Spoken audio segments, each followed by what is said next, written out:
We have a neat little system in our car, depending on which one of us you talk to.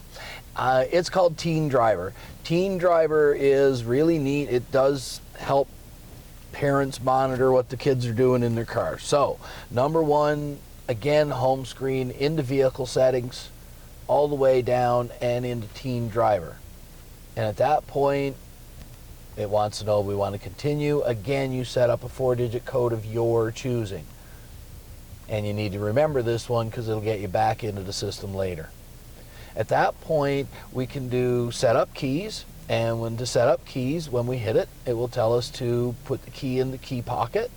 And in this particular car, it is the second cup holder. And we know that two different ways.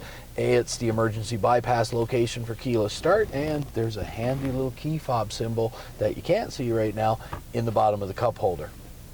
And we're not going to program a key right yet. At that point, once you've set up the key, anytime that key fob gets in the car, things will be set up for teen key. So first of all, stereo will not turn on till the seat belts are done up in the front seats. It is a weight-sensitive passenger seat, so if nobody's sitting there, it does not require that seatbelt done up. You also get to manage some of your settings.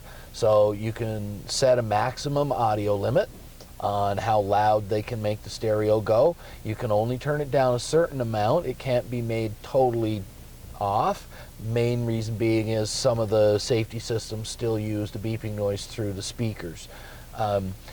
Teen Driver speed limiter you can turn on, and you can set a warning of when the car lets the child know that they've gone above the speed that you requested them not to go above. The speed limiter itself can only be set for 136 kilometers an hour, and that is a maximum speed that you're allowed to pick.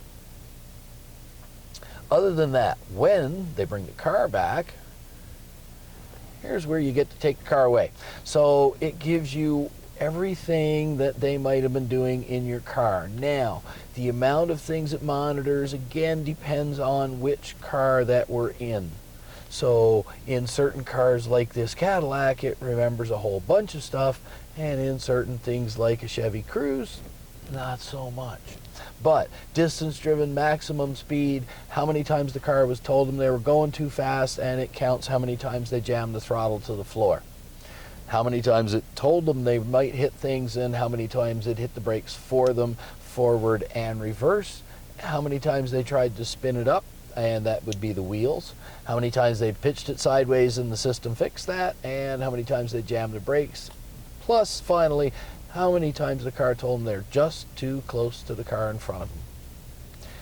Most of us can agree if we had that as children, we probably wouldn't be driving still. But nowadays, you get to keep track of the little darlings that you created. So, anytime you want a better explanation or to help set this up without the kids around, come and see us at the Buick Auto Group.